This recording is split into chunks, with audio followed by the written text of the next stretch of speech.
Pondok pesantren adalah lembaga pendidikan yang memiliki peranan sangat penting dalam syiar Islam di bumi Nusantara. Pesantren menjadi pelopor awal penyebaran Islam dan memberi pengaruh besar, bahkan membentuk kehidupan sosial, kultural, kebangsaan, sampai politik dan ketatanegaraan.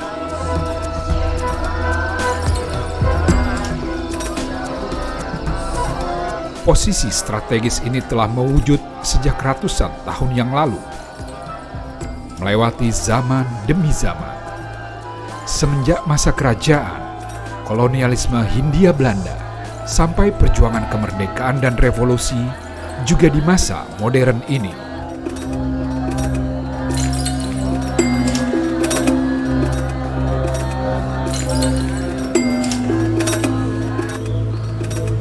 Demikian juga dengan Pondok Pesantren Al-Quran Syihabuddin bin Ma'mun yang terletak di Desa Caringin, Kecamatan Labuan, Kabupaten Pandeglang, Provinsi Banten. Jadi beliau itu dilahirkan sekira tahun 1850. Ayah beliau itu namanya Abdurrahman, sebagai penghulu ningrat, penghulu lah, semasa kecil di bawah bimbingan ayahandanya. Terus kemudian mengirim beliau ke salah satu lembaga pesantren juga. Setelah itu diberangkatkan ke Mekah, sekaligus mukim di Mekah dan belajar kepada beberapa gurunya di sana, termasuk kepada Syekh Nawawi Al-Bantani. Terus kemudian beliau berguru thariqah kepada Syekh Abdul Karim Tanara, asal dari Banten pula. Lalu kemudian sekitar mungkin 3-4 tahun di Mekah, beliau pulang ke kampung halaman, terus menyelesaikan thariqahnya ke Syekh Sohib Pandeglang.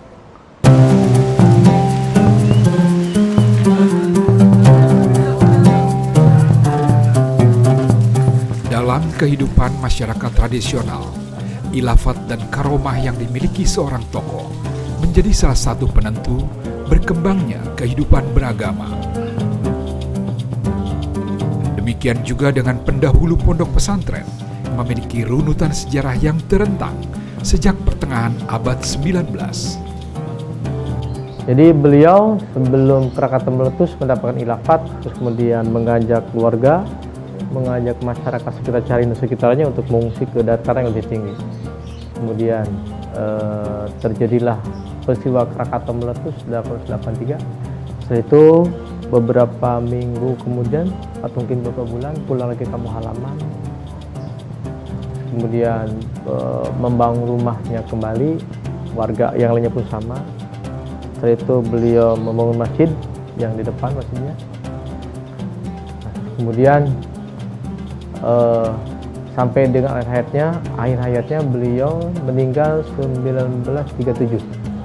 Para anak mantu melanjutkan perjuangan orang tuanya, yaitu dengan cara mendirikan pesantren.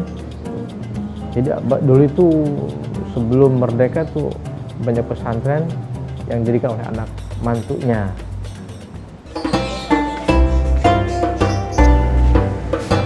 Sebagaimana pondok pesantren tradisional lainnya, pesantren ini terlihat sederhana.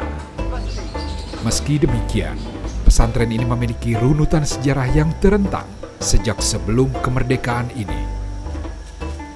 Pesantren ini awalnya kakek saya itu nikah dengan putri beliau sekitar 1941. Punya anak 1943. Datanglah satu orang santri masih sekitar Jiput untuk minta belajar, untuk diajarkan belajar Quran. Nah itu kemudian menyusul santri-santri yang lainnya, sehingga pada waktu itu belum ada yang namanya pondok. Jadi masih numpang deket dapur gitu ya, nyatu sama rumah gitu. Nah, terus kemudian terjadilah revolusi yang kedua, 47-48 ya. Semuanya ngungsi, keluarga, masyarakat, santri semuanya diungsikan. Bahkan ada beberapa santri yang pulang. main pula. Terus kemudian sekitar tahun 1950 kembali lagi ke kampung halaman. Berikut santri-santri yang pada pulang dipanggil lagi supaya ngajinya dilanjutkan di sini. Pesantren secara tradisi memang berjalan secara mandiri dan alami.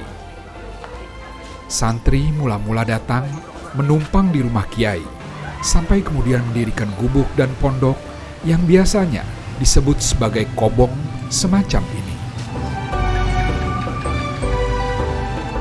Kesederhanaan yang bersahaja ini terus bertahan melampaui zaman.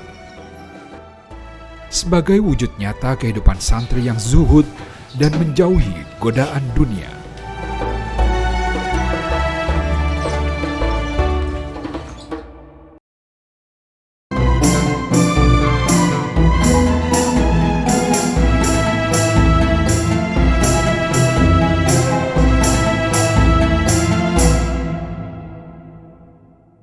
Nahnu naqussu 'alaika ahsanal qasasi bima auhayna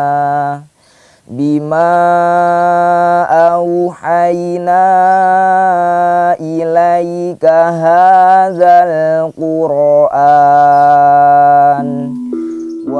Pondok pesantren mengajarkan kehidupan yang penuh kesederhanaan. Tak ada fasilitas dan kemudahan, apalagi kemewahan. Semua ini tidak lain adalah jalan untuk menempa para santri menjadi pribadi-pribadi yang tangguh menghadapi tantangan zaman. Santri-santri pesantren Al-Quran Syihabuddin bin Ma'mun ini menunjukkan betapa keterbatasan bisa jadi jalan untuk melatih kemandirian. Di usia remaja, yang biasanya masih bergantung kepada orang tua, mereka telah terbiasa menyelesaikan sendiri berbagai persoalan, termasuk untuk memperbaiki kamar kobong yang ditinggali oleh 5 santri ini.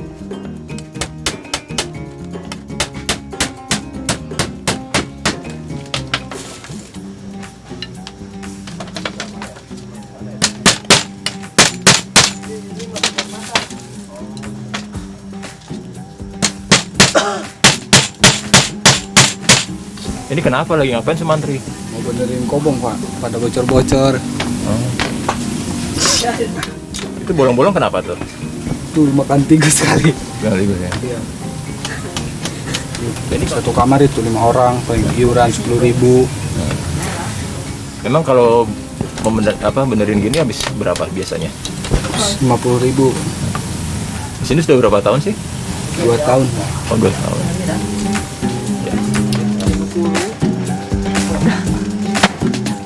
Kemandirian dan kerjasama jadi keseharian para santri. Tanpa pengawasan khusus, mereka melaksanakan tugas secara sukarela.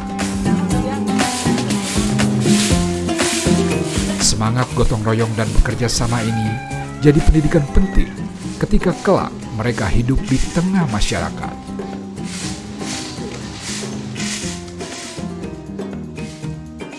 Kalau soal masuk mondok, kebetulan keinginan sendiri lalu didukung oleh keinginan orang tua. Ya namanya juga pondok pesantren ya, yang pasti mengaji, dan selain mengaji kita diajarkan berjiwa sosialisasi tinggi, cara bermasyarakat bagaimana, dan lain-lain, masih banyak yang lainnya.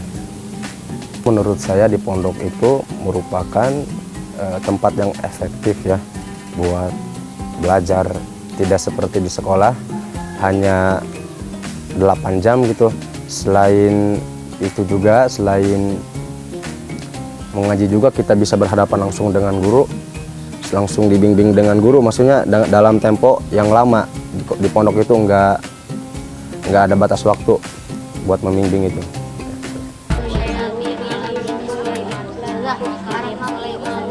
Sebagaimana para santri putra, para santriwati di Pondok Putri juga tidak kalah sibuknya.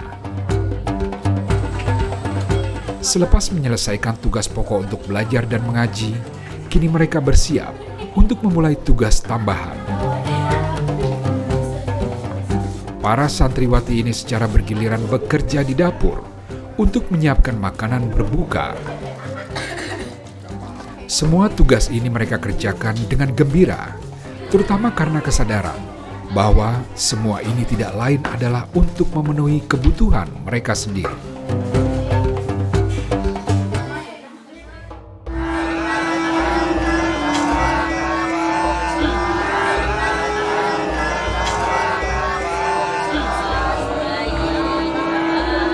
Tradisi pesantren memang memiliki karakter yang unik dan khas. Selama 24 jam, para santri dikondisikan untuk bersungguh-sungguh menjalani kehidupan yang mandiri dan bertanggung jawab. Dengan segala keterbatasan dan tuntutan semacam ini, menjadi santri tentu saja bukan pilihan yang biasa. Menjadi santri adalah panggilan bagi mereka yang sedia berjuang di jalan kebenaran, mereka yang mampu mengatasi segala kemudahan dan godaan zaman. Menjadi santri adalah pilihan bagi mereka yang sedia menempuh jalan kezuhudan, menjauhi godaan dunia, mengisi hari dengan mengaji dan mengkaji ilmu agama.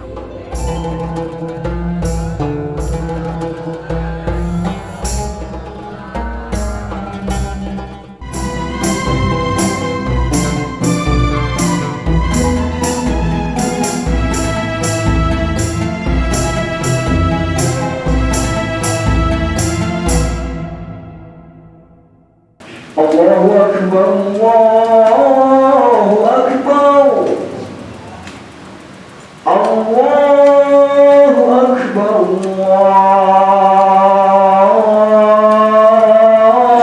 Allahu Akbar.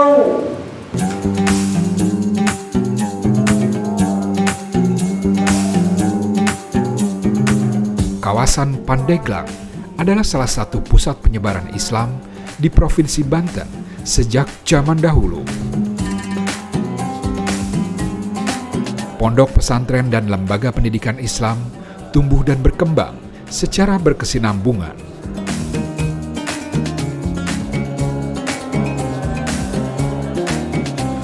Selain pengajaran keislaman umum, masing-masing pondok pesantren juga berfokus pada FAN atau bidang studi khusus.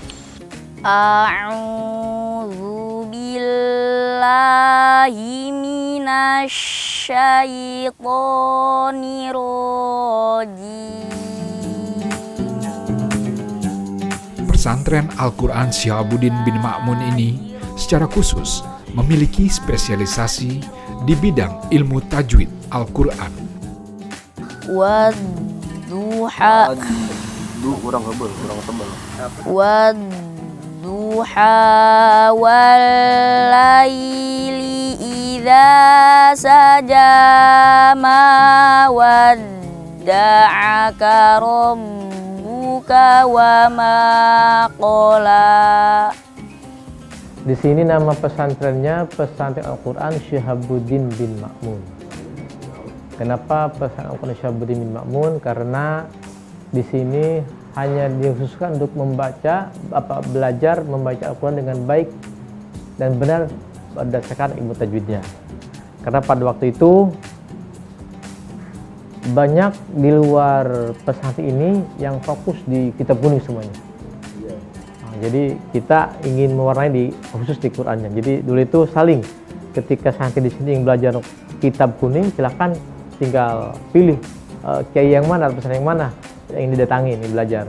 Terus kemudian di yang lain pun ingin belajar Quran datang ke sini. Jadi saling dulu itu, saling bertukar santri mungkin ya.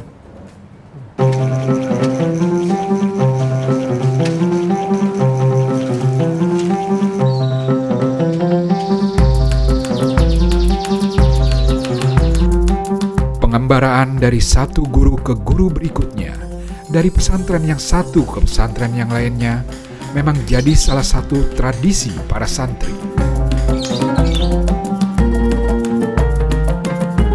Semua tidak lain sebagai jalan untuk mendapatkan ilmu-ilmu keislaman.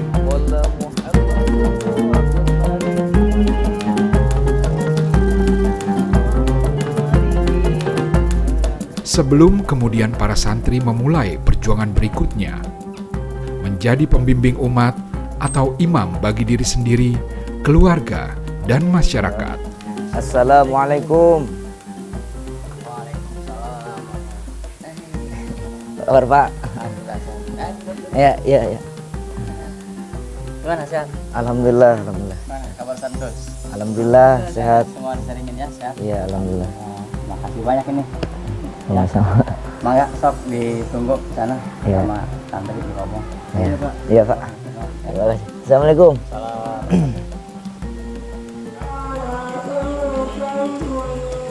Banyak alumni yang mendirikan pondok pesantren, banyak yang punya majelis taklim, banyak juga yang ngajar di rumah-rumah atau mungkin ngajar di sekolah-sekolah khusus mengajar Al-Quran. Gitu.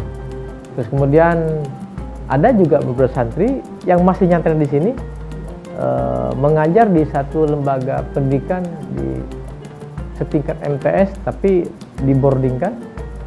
Khusus beliau para santri di sini mengajar Al-Quran di bidang fasohahnya. Jadi ada yang tafsirnya, ada yang fasohahnya. Kalau di sini khusus mengajarkan tentang fasohahnya. Itu ada 4 orang yang mengajar di sana dengan alumni 3 orang. Jadi ada 7 orang di sana itu. Pengajaran yang fokus pada ilmu tajwid Al-Quran membuat para santri pesantren Al-Quran Syihabuddin bin Ma'mun memiliki keilmuan utama yang dibutuhkan umat. Mereka bahkan telah mendapatkan kesempatan untuk mengajar di luar lingkungan pesantren.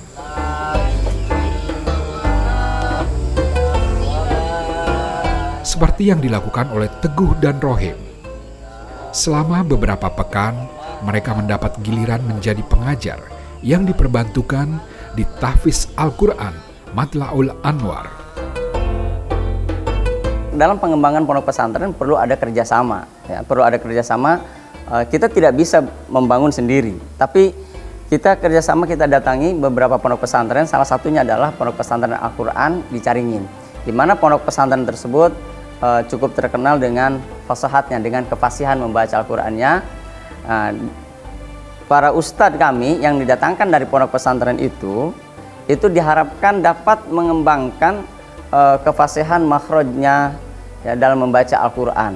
Itu kemudian juga dengan pondok pesantren yang lain.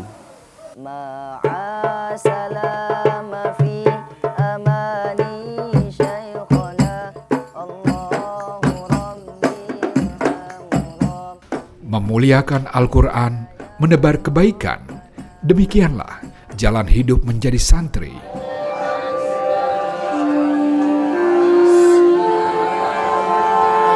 Memuliakan ilmu, mengaji, mengkaji, dan mengamalkan ajaran ilahi untuk meraih keberkahan. Inilah ayat-ayat santri. Setiap laku dan langkah mereka tiada lain adalah sarana untuk menempa diri menghadapi tantangan zaman.